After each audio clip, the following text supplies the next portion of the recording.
What is up, internets? Welcome back to Coco Commentary. Today we're watching Ma Rainey's Black Bottom, which is a film based on the play by August Wilson. It's about a 1927 recording session and the tensions that arise from it. All right, y'all, let's get into it. If they're really about to start producing all of August Wilson's plays and making them a film, Jitney should definitely be next. I'm just saying. You know, it is a damn shame that Viola Davis cannot sing, because that is the only thing missing from her EGOT is a Grammy. And I really wish she could sing, or at least maybe record like a poetry album or something like that so she can get her Grammy, because this woman deserves to be awarded every single award imaginable. I don't understand how Coleman Domingo has done so much work, not just on stage but on screen as well, and is still considered an underrated actor. That man has done work. We should all know who Coleman Domingo is. And he's a playwright on top of that. I can't. Like, why do y'all not recognize that this man is hella talented? I'm just gonna assume it's Ma's actual voice because there's nothing that says that somebody else is voicing Ma Rainey's singing voice. I'm trying to figure out if Michael Potts got cast in this in the middle of the prom and that's why he left the prom. So Michael Potts played Mr. Hawkins on Broadway when the prom was on Broadway. And then he left before the prom closed on Broadway. So my assumption is that he booked this when he was doing the prom, left the prom to do this film. My favorite thing in the world, right after Chadwick passed, is finding out that he could sing. Not only could he sing, but he was about to do a Broadway show before he took on, I believe 42 was the film that he was working on at the time. He was gonna do Holla If You Hear Me, which was the Broadway show about Tupac Shakur. Was doing that, was in full rehearsals for it, and then left that to go do a film. But finding out that that man could sing, whew. Oh, jelly/jam. That should get made into a movie as well. Monologue delivery, impeccable. That was a beautiful monologue. But the transition to get there was absolute shit. Which means that though the wording of it was fantastic, I have no emotional connection to that monologue. Whew. Okay. I agree with everything that Denzel and George C. Wolfe and Ruben Santiago Hudson said about Viola Davis in this role. She's incredible.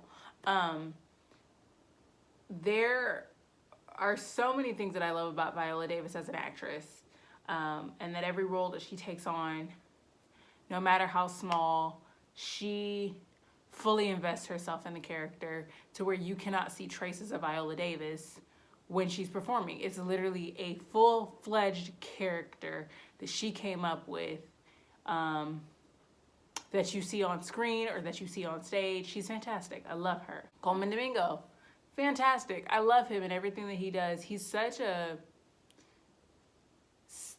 I don't want to say seasoned. He's such an invested actor that he has this like distinguished air about him that every time I see him on screen, I feel like I'm looking at somebody who's regal. I love Coleman Domingo. I love, love, love him. I'm trying to avoid saying this because I think Chadwick Boseman was an incredible actor. Incredible. The work that he did in 42 was amazing. To say that Black Panther is an action film and a superhero action film, he still performed in Black Panther and made me feel things. I don't think this was his best performance. Definitely not the worst, because Get On Up was pretty bad, but maybe it's because I felt like his mania came out of nowhere a lot of the time, which makes sense when you're portraying someone who's like manic, and as soon as they get angry, they have no way to shut the anger down, and so it's immediately like just an explosion. I get that.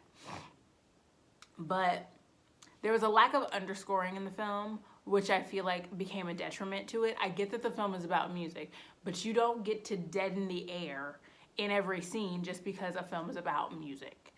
And when his mania would pick up, there would be nothing underscoring his mania. So it felt like it, especially because of the way that the camera angles were given to us and the way that it was directed, it felt like scenes, like moments that were blocked out and then cut together. So the first time that he starts telling his story about why he is the way he is with white people, and he's telling a story about his mom, when we get to that point where he starts telling us about his mom, because the camera angle cuts and because there's no underscoring, it literally feels like this revelation came from nowhere. Like he just split second got angry. And because he was building to the anger, but there was no music building to the anger, it felt so disjointed to me. And then you see him get angry a couple more times, and again, there's no underscoring. It just feels like it comes out of nowhere. I feel like because we meet Chadwick in this, like, he's not in survival mode the whole play, or the whole film, I guess, because it's a film, but like, I needed him to be in survival mode from the beginning in order for there to be a payoff at the end. It just felt like it came out of nowhere. And I don't know if, because I haven't heard anything about his performance. Granted, the film just came out, but like none of the reviews or anything like that, or any of the actors that have been in the show or in the film with him, have talked about his performance. And I don't know if that's because we're trying to honor him as someone who has recently passed on, or if it's because we all know that that's not his peak of work. I get it. He was sick and he was hiding it, and so he couldn't give us like maybe like his tip top, because he wasn't at his tip top physically. I fully get that, and I don't want to take anything away from him as a performer. I just feel like this was not it. This wasn't, and I feel bad because this is his last film, but this wasn't it. This was not. It was so disjointed to me, and it could be the directing rather than the acting. But if you're going to have a character like Levy, who has just like hate and anger boiling underneath the surface at all times, I need to see that. He needed to be in survival mode the whole show. And when we first meet Levy, he's just having fun playing his music and flirting with Dusty May. And then, you know, he's in the next time that we see him, he's got his shoes and he's all happy, which I get it, the shoes play a significant part, but like the energy was very like just happy. And then we start building into his anger when we start talking about the music and what's going to be played, whether he's playing their version of Ma Rainey's Black Bottom or his version of Ma Rainey's Black Bottom. But there was no bite in him being angry that they didn't want to play his version of Ma Rainey's Black Bottom. There was no bite. It was all very jokey and very like, ha ha, I won. But there was no bite to it. And if there's no bite to it, I don't see your anger building from that point. I could not lose myself in the film. Potentially because I knew what was coming, because there was a lot of foreshadowing, because Levy kept talking about death. But I just could not lose myself in the film like I lose myself in other films, and especially other films that are based in theater. I'm one of those people who I don't necessarily like the idea of theater being filmed and then being accessible. Okay, let me rephrase that.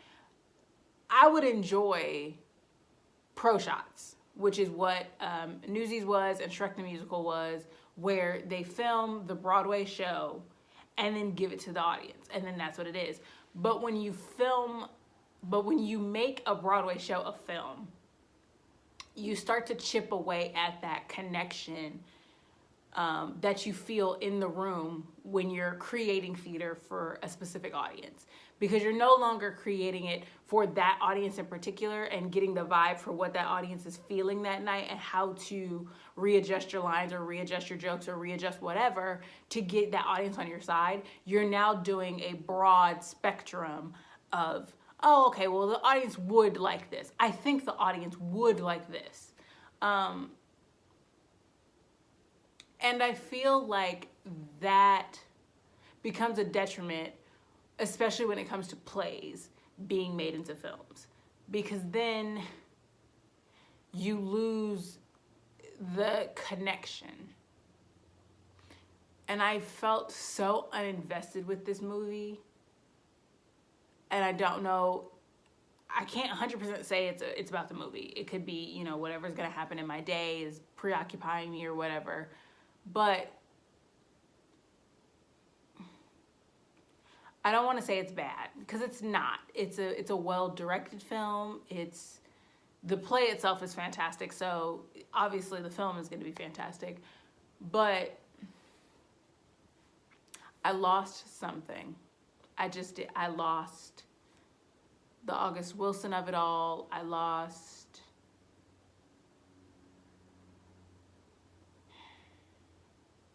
feel like August Wilson plays are so conversational and relatable, and I could not glom onto anybody.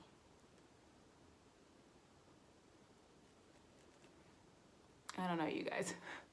I'm gonna give it like a B- for now. I might potentially watch it again and see if I change my feelings about it, but as of right now, I don't think it was Chadwick's best performance, and I don't really like it. All right, that was my Rainey's Black Bottom. Give it a watch and let me know what you think.